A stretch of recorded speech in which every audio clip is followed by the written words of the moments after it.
evening, everyone. It's really good to be live again today. Last week was awesome. I mean, we had a wonderful time. It was spontaneous. And guess what? This week also, it's going to be spontaneous. So, if you have your questions, feel free to ask your questions. So today we're going to be talking about how to connect to a man. Now, the teacher in me loves definitions, right? So Jonathan, you're welcome. You're really smiling, Hi, eh? I'm just smiling at the camera. I did some basic techniques. So you have to smile to the camera, don't look away. I just enjoy, we're welcoming the Facebook world, Facebook family. And last week we had so many people join, so many people ask questions. The last time we checked, it was just under 7,000 views, and lots and loads, multitudes of comments, and people asking questions. And some of the questions we couldn't answer during the broadcast. Mm-hmm. You know why you're smiling at me like that? It's because of how You're distracting me. You're being too serious. Well, am I being serious? Okay. You're being too serious, So, honestly. See. Okay. I'll help you. Let me go with my flow. Okay, go on. So, those of you that want to ask questions, feel free to ask questions. We may try to answer some of them. If we can't answer some of them, we will make sure every single one of the questions are answered. All the questions last week we answered, and we made sure we got to the point. If we didn't get to your point, please, you can ask again. But today we want to continue with how to relate to a man. This could be how to relate to a man, chapter 2, but we decided to give it a different title, how to connect to a man, so that people don't think it's the same broadcast from last week. Now, so what does it mean to connect? Because I love definitions, I love definitions. And to connect means to bring together, or to bring into contact, so that a real or notional link is established. And so, in other words, it means to attach, to join, to fasten. So it's almost like, how do you fasten yourself to a man? How do you bind yourself to a man? How do you, anchor? I like that word. How do you anchor yourself, to a man? How do you... But those definitions you're using are more to do with the marital couple. When we talked about how to relate to a man, we wanted to overflow to whether it's your son, whether it's your father, whether it's a brother, and whether it's any man in your life, and whether you're male or female. We want to unpack how to relate to a man. Last week we talked about 3 key things in a man's world. Do you want me to? No, not yet, because I haven't finished my connection. Okay. So your connect is more to do with the marital relationship. Well, not particularly. I think the relationship, even in the beginning, before marriage was established, right?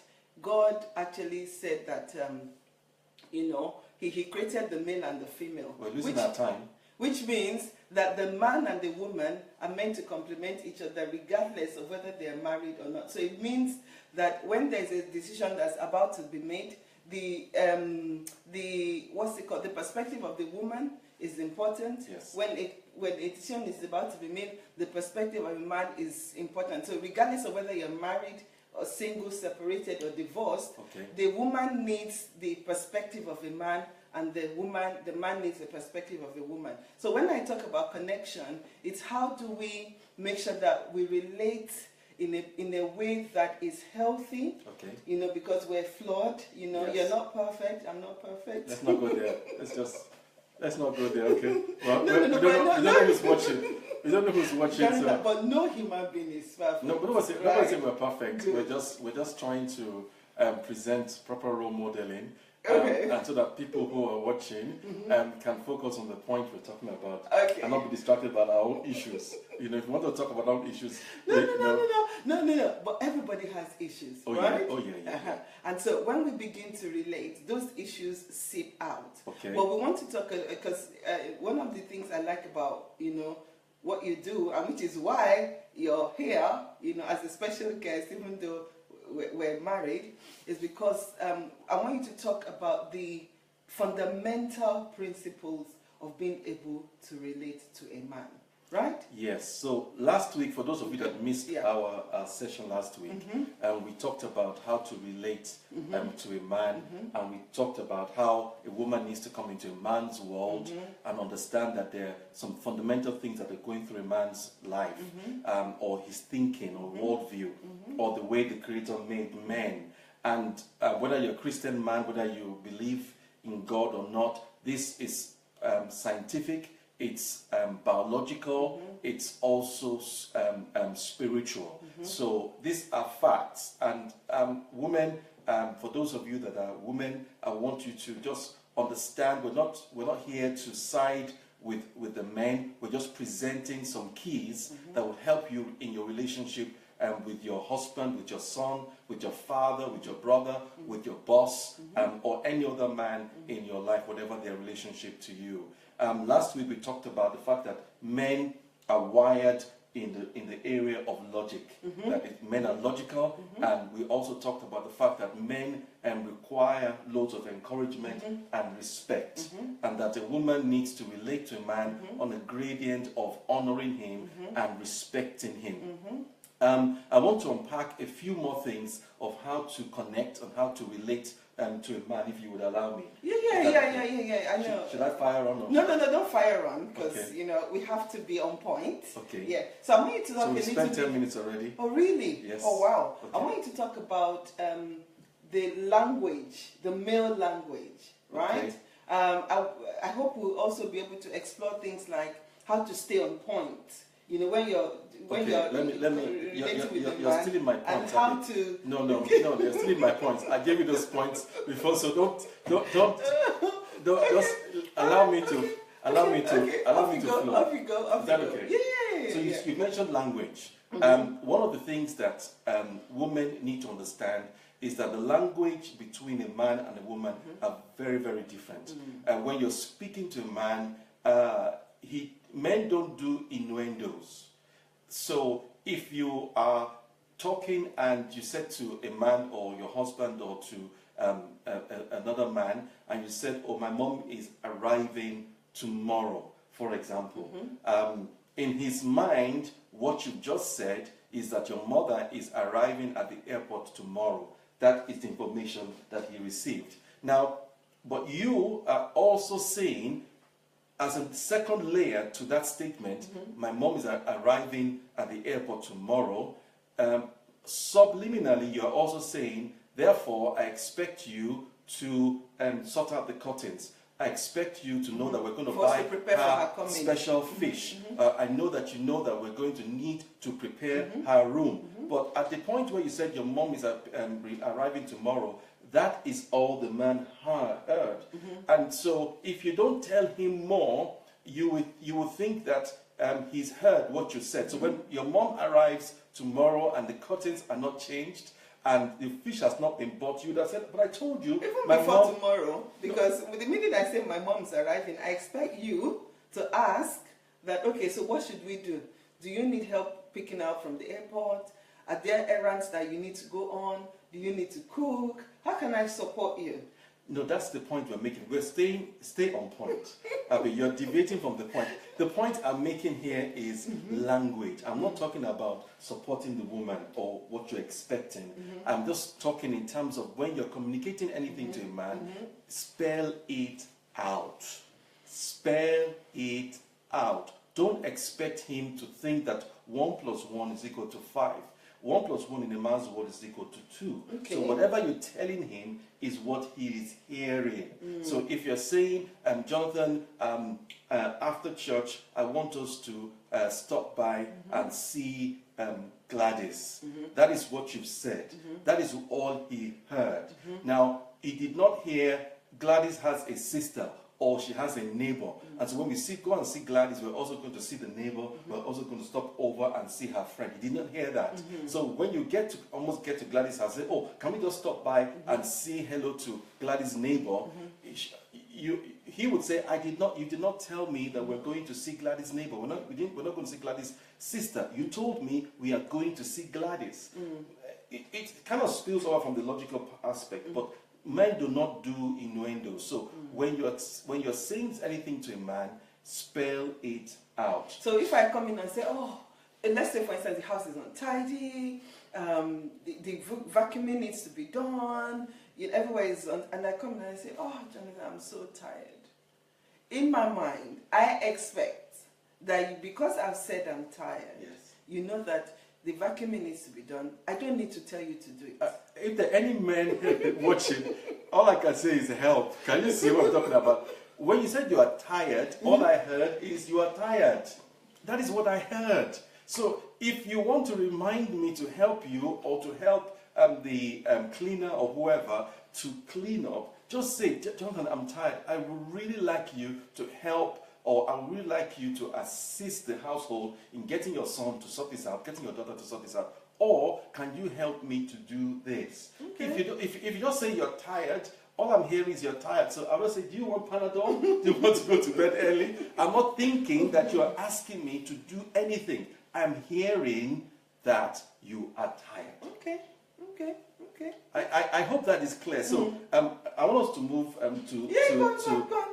Because we don't have to the next point. Yes. And I think one of the things that is good to also note is that when you're speaking to a man, stay on point. What does that mean? What I mean by that is that women can be divergent. I think there's a movie that's called Divergent, actually. Women can be divergent. So they start with they want to say to the man that I need you to support me with your mother-in-law. That is what she wants to say. That is the point she wants to say, that with my mother-in-law, your mom. I need you to support me with your mom. That's the point she's trying to make. But she starts with, Jonathan, I think we need to discuss some things. Yes, what do you want to discuss? I need you. You don't generally support me, and I'm thinking, how do I don't support you? And so she says, when I go to the supermarket and I'm trying to buy some things, I'm expecting you to at least ask, to pay for some things. The other day we were doing some shopping for your mom and doing some shopping for some other people, and I was expecting you to do this and do that, but you didn't do it. So he's thinking, no, but we were talking about budget, and the budget was, so in his head, he's thinking something else.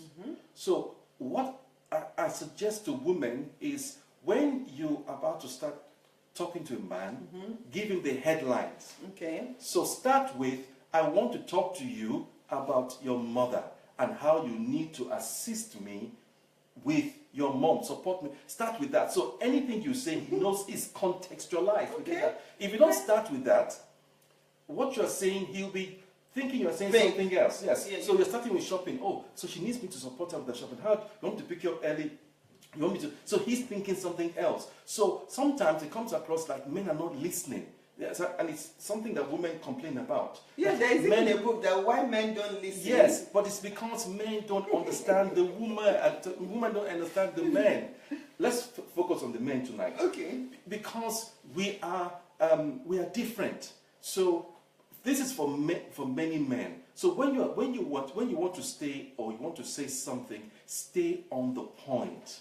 Stay with the point that you are making and don't keep diverting, because he's following you and he's making other points, and you end up arguing about other things, and you never get to the point of, I need you to support me with your mom. So we began to argue about the shopping, begin to argue about other things, and you are exasperated. He is puzzled, like, what have I done? And I was trying to listen, I tried to engage, but when you are talking to a man, stay on point. Give him the headlines and stay within that context. So anything else that you're saying, stay within that concept. Focus I would suggest to women to try to tackle one thing in one evening. Don't try to tackle his mom, the children's school fees, his character, and the car. Just stay with one thing. He can only cope with about one thing at that point. You may think it's peculiar, but that is most men. So you need to budget your time to deal with specific things, and you will find that your conversation will be deeper, be more meaningful, because you stayed with one thing. The only thing we talked about today is about your mother and your need to support me with your mom. So what you are saying in essence is that most men cannot process too many information at the same time. It's when you want to relate or connect to a man, it's good to raise one topic or one thing, give him the headline. Say, Jonathan, I want us to talk about the way you talk to me. So he knows that that's what you're going to be talking about, isn't it? Yes. And then when you start talking about that, you don't go and say, okay, apart from that, you did this, you did that. Everything gets lost. Is that what you're saying? Yes. That's what I'm saying. Okay. Because if you try to tackle too many things at the same time, you will get exasperated. He will be distracted. He will be discouraged, and both of you will not be fulfilled with regards to what needs to be done. So does that mean that one key skill that we need is the art of listening, or isn't that what it is then? Being able to listen and focus. Well, I think it's more staying in a particular lane. So if you're going to travel, stay on the M1. Okay. Stay on let's say we're on the M1 today. Don't say we're on the M1, then we're on the M6, and then the M25. That is too divergent. But for most women, it's going to require a lot of self-control, because the way our minds work is we're on the M25, but we want to stop over at junction 10. Excuse me, because there's a service station there. Yes. Then we want to stop at junction 14 because there's some things there. So that's the way the woman is, because she remembers things like that. We multitask. So when we want to talk, we talk in layers as well. But we women understand that. Yes. So what you're saying is most men cannot handle that our multi-layered way of trying to raise divergent. everything. I call it divergent. Okay. It's a skill. You guys are blessed with it, but trust me, many men are not blessed with that skill of divergence. So when you're talking to him, just stay with one point. You can deviate under many topics on the same point. So you can go from the fast lane to the slow lane to the middle lane, all on the M1, but stay on the M1. Don't say suddenly we're on the M6. But we're on the M1. I thought it was the M1. But when did we move to the M6? When I said men are lost. Okay. So stay. I would suggest to women, honestly, prayerfully think and digest in your mind one key thing you want to raise with your husband. If you deal with one thing at a time, you will get so many more things done. If you try to lump so many things together, you will get nothing done, and you'll always be arguing. So the first thing I said today is that language, men do not get innuendos. So be very clear as to what you're saying. Second thing is, when you're talking to your man or the men in your life, stay with one thing. We want to talk about the bills today. We want to talk about the children's school fees today. And we want to talk about the family today. We want to talk about my son. We want to talk about your room today and how to tidy your room today. So stay with one thing and don't be too divergent so that you don't lose him. Tomorrow, Tuesday, you can go to the next point and be very divergent within the same point. So we're not saying don't be divergent, but stay with the same point and you can be divergent within one key point. So we're talking about relating to the men, and this is a skill that women will pick up and understand how men are wired in their brains. So the man's brain is wired from something like the front to the back or the back to the front. Woman's wiring is interconnected between the two hemispheres. So she can do so many things at the same time. The man is linear. He's thinking one thing. He is chronological. It is 1 + 1. Then after January is February. Then it's March. And so why doesn't the man, so I mean, the way you're saying it now, if a man is like that, linear in his thinking, chronological, then he should explain that to his woman. Because what most men do, they just shut down. As somebody who does a lot of speaking, who does a lot of women's events, that's one thing a lot of women complain. Well, he stopped talking to me. He's not talking. That is why we're watching this, because this is just an introduction. Okay. I would suggest to a lot of women, pick up some of these books and Google some of the things that we're talking about, and you also need to unpack it, because sometimes men are not able to articulate properly how they are. Why can't they articulate how they are? Just like many women cannot articulate how they are, they just behave. So the men are required. When we start talking about how to relate to a woman, I'm going to be challenging the men to read, to get information about the woman. The woman also. You look like you want to kiss it. No, I wasn't going to kiss it. I was listening. Okay, sorry. The woman needs to unpack how she can understand the men in her life, and the man needs to read about how to understand the woman. I think men are a bit too complex, though. I don't know if it's because it's not complex, Abby. Honestly, based on science, women are more complicated. Really? Oh yeah. But we women, I mean, once 2-3 women, we sit together, we talk all through, we share experiences. But most men are not like that. So men are, even the way you're saying it now, I'm thinking, wow, it may be a bit difficult to even relate to a man, because when you're sitting with men, they may be boring. A man No, you don't understand. You can enjoy the M25 for all its glory. You can go to Spain and enjoy Spain. Don't go to Spain and then try to jump over to Germany and then jump over to France at the same time. So in other words, men can only handle one thing at a time. Generally speaking, they can cope with one good thing and go to depths, many layers within that one thing. So when you finish with that, then you go to something else and then walk through the different layers. That's the way, generally speaking, men can be. But sometimes the man may say to the woman, "Oh, you're disturbing me. You're asking too many questions. You're being, I don't feel like talking about anything right now," and things like that. Because I think most women have problems with men. No, we talked about timing. Women need to receive the grace about timing. You don't go and start raising this issue when he's just about to sit down and watch his favorite sports program. I understand that. He's just about to watch Arsenal versus Chelsea, and then you say, you know what, we need to talk. The timing is important, and the more for some men, a lot of men, they need notice. Look, today after that event, when we get home, can we talk about whatever? Many men would appreciate that. Okay, we women are usually spontaneous and instinctive, because most times we just we need to discuss this now. Yes. But it may not be the right time. It may not be the right time, and the man just thinking, I didn't budget for this conversation. In his mind, he's just thinking that I need to make 1 or 2 phone calls or whatever he wants to. And then he should say that. Which brings me to the third point. Yes. So we've talked about language, and we've talked about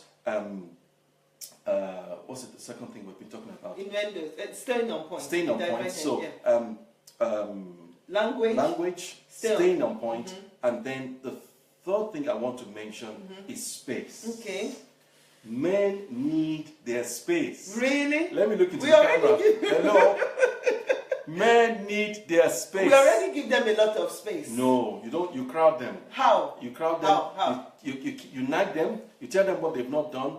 You say to them, "Oh, we have to sort this out." You don't even ask for their permission. Oh, this person is arriving. Oh, this person is coming to the house today, or whatever. So women are spontaneous, and they can.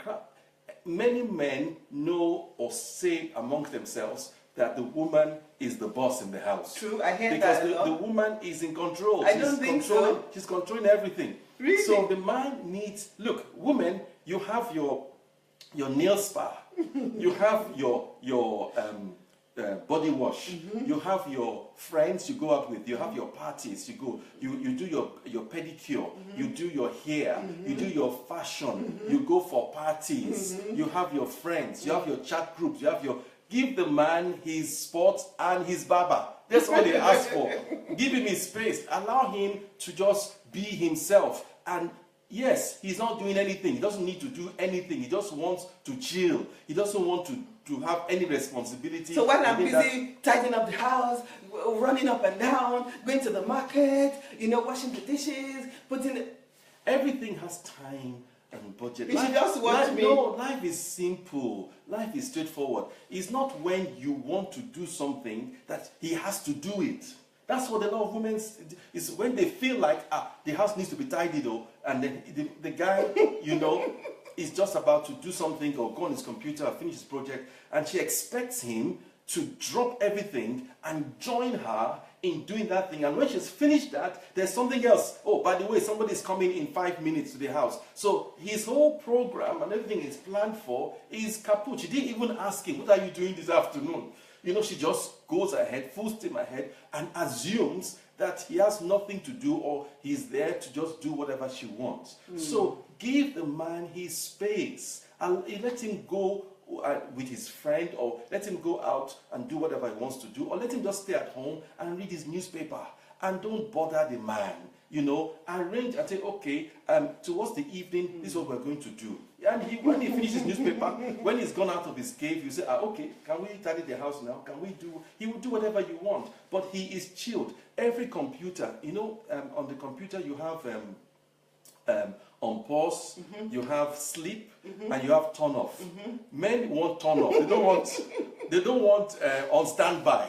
They need a complete chill out, a complete knockout. Whether it's to just sleep, or whether it's to watch a series they're watching, or whether it's just to watch their sport. That's why a lot of men watch sports. Sport is like an escape for them, because the sport, football or whatever, has rules. They know where the lines are. Okay. Everything is logical. Everything is clear and whatever. So they know end from beginning, and that's why they enjoy that space. It's not unpredictable in that sense. Every football match will end after 90 minutes, and maybe penalties or whatever if they're watching football. Every tennis match will go on. So there's an expectation. They can control the time. It's interesting you're saying that, because now that you're saying it, you find out that 95% of football is actually watched by men. So you're saying that one of the reasons why it's coming across to me that one of the reasons why a lot of men like sports, especially football,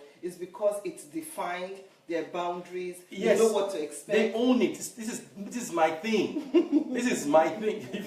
This thing is not controlling me. I control it. I enjoy it, and it's my space. It's my escape. So why did they get married then? Because when a man gets married, he may expect that is an extreme. From having a space to getting married. No, because I'm just thinking to myself, that he likes his space. He likes things to be defined. 1 + 1 is 2. But most women are very colorful. We are butterflies, yes. We bring color into things, we rattle his cage. In that he likes things to be defined, but we're instinctive, we're impulsive. Most women, because of our maternal instinct, we can do 10 things at the same time. And I think one of the frustrations that a lot of women have is, I'm doing everything. And like what you said last week, women too need to allow the men to do things at their own time, which is exactly what I'm hearing you say. Yes. Let them do it at their own time, as long as it's done, right? You don't need to put it. So are you saying that we shouldn't put a timeline on it? We just allow. I'm just saying let there be a rhythm. Okay. So let there be a rhythm. So on Saturdays in the morning we do our shopping between this time, whatever. That's a rhythm. It's a flow. On Thursday evenings, we do all our bills or whatever. Whatever your rhythm is, find a rhythm that works, that is predictable, and the man can whatever. I like what Jalomi has just said, that if she gives him space and she's not nagging him all the time, he would want to be around her a lot of the time. Amazing. Yeah, because he's chilled. The computer has now been rebooted, so it can function better. If you don't reboot the computer, it will just be crashing all the time. So do you think that women stress men out a lot? Do you think... Inadvertently, and the other way around, but we're talking about men at the moment. I think women stress men because they don't understand these simple principles. Yes, but the man should teach the woman now. No, you see, when there's a football going on, the fans have to stay off the pitch. You know, when the football is going, if the guys, if they're playing and the fans are running onto the pitch, it will disrupt the game. So it's understanding the guy's game and knowing when to go onto the pitch after the game has ended or before the match starts. Then you can take photographs with your heroes, not while the game is going on. So understanding his reading, he understanding her reading. We're going to talk about how to relate to a woman next week. So women, please hold it. But if you're saying that he needs space, but when it's time for sex, he will come to the room and jump on the woman, isn't it? Okay, we're coming to. No, because I don't think it's fair. No. You see, Abbiih, you are drawing too many extremes. I'm a woman's advocate. Okay, when you're saying he needs his space, it doesn't mean that he's not going to do anything for her. Okay. So all we're saying is, let her understand him. Okay. The Bible says that through wisdom a house is built, through understanding it is established, and through knowledge the rooms are filled with all kinds of wonderful decorations. So I think women need those three things: wisdom, understanding, and knowledge. Knowledge is the accumulation of data. Get the information, read, understand the fine details, be forensic, know your husband's temperament, his personality, his reading. That's information. Understanding is then how it flows. Oh, okay, he's usually cranky in the morning, but he gets better in the afternoon, and he's a light person. So you understand his flow. Wisdom is then how you don't connect all the wisdom, all the knowledge and understanding, and you apply it. So a very simple definition of so you can understand is knowledge is like the alphabet. It's like A, B, C, D. You need to understand your A, B, C, Ds and the 26 alphabet. That is knowledge. That's one of the first things you do. Understanding is when you're able to bring those letters and you can form some kind of words, you know, or compound words, and you are able to know your verbs. And wisdom is then knowing how these words flow together. That is wisdom. So if you apply that to a man, understand the basics of a man. A man needs space. A man is logical. A man needs honor. A man needs respect. That is whatever. Then understanding is how this join to your own man in your life. He's phlegmatic. He's melancholic. He's choleric. He's sanguine. You know, he's sanguine. He's a night person. You know, he's extroverted. He's introverted. When he's amongst people, he's the life of the party. Or when he's amongst his friends, he can be quiet. You understand that. Wisdom is then how do you make this flow? How it flows with your life and his life with the children. That is wisdom. So every woman needs to ask for wisdom, understanding, and knowledge, and your house will be built. Now brings me on to we need to go. The final subject, which is very important for men, how women need to connect to a man, and that is sexually. This is very, very important. It is not because men want sex. Men need sex. Men are wired by God to have sex. Many, and this is particularly, I'm now applying this to my couples. I'm not saying for anybody else. So if you're married, please, woman, go and read and find out how to minister sexually to your husband. Love is give and take. Love making is give and take. You minister to each other. And when many women, after a while, they don't minister to their husband sexually. You need to understand his sexual flow. Is it once a week? Is it twice a week? Is it once every other week that he really needs something, a really good ministration from you? You need to know when he needs to park the car in the garage.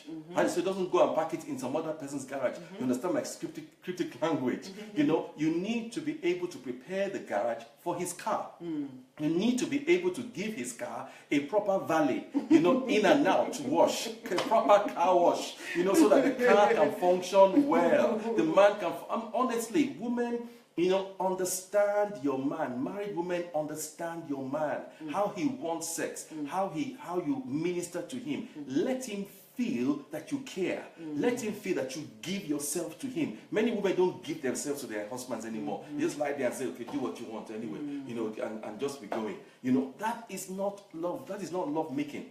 Yeah, but women and men are wired differently though, because if you look at the hypothalamus, in the man is different, the size is different from that of a woman. Yes. So that, like you're saying, biologically, Yes. the man is wired Yes. for more sex, but the woman, sex for a man is acyclical. I hope I'm getting, but for a woman, it's cyclical. Yes, I understand. Before her period, I understand. and after her period, she can be all over him. Okay. But the man, the minute there is an emission, his sack is full. Okay. He wants another emission. You know, so it's almost like a Okay, dance. hear me. Yes. You know, women, whenever you know yourselves, some of you feel the urge, some of you don't feel the urge. But when you feel the urge, minister to your man and give him such a memorable night. Okay. Most men need at least 1 or 2 memorable nights in a month. Just once or twice is all they need. Everything else is just filling station, you know. But at least once or twice a month, give him something to remember, so that his eyes do not wander, his body is not tempted to other places. Give him a good, you know, every car, when you give it a good, proper, professional value, you know, the car will be looking like new. Every man needs to be ministered sexually, and I'm not pulling my punches. If you're married and you're a woman and you don't know how to minister to your husband, shame on you. I don't care what the man has done. We'll talk about how the man should relate to the woman next week. But this is the platform for the men.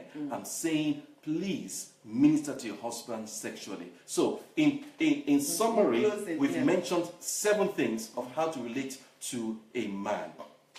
1, we said he is logical. 2, we said he needs respect. 3, we said he needs a lot of encouragement. 4, we've said understand his language. 5, we've said stay on point. 6, we've said give him space. And 7, we've said minister to him sexually. Amen. God bless you. Woohoo! Wow, thank you so much. My husband is a champion for the men, you know, because a lot of us women, we have friends that we can talk to, we have conferences, we have events that we go for, but most men don't really have an outlet. And I must say that the feedback we've been getting on the season of relationships it's already started at City Chapel. All through July and August, we have a season of relationship. If you want to, come and join us at Dagenham. And you know, thank you for joining this podcast. So the details are on your screen. You can go to our website to get the details. But also next week, we're going to talk about how to relate to a woman. So woman, it's going to be your turn. Make sure you get your husbands, your sons, or anybody, man in your life, to tune in next week to hear about how we're going to talk about connecting to your woman, or how to relate to a woman. But I must say, thanks for sharing this video for the broadcast. Thanks for sharing last week's broadcast. And please, women, let's take care of our men. Let's take care of our boys, our dads, you know.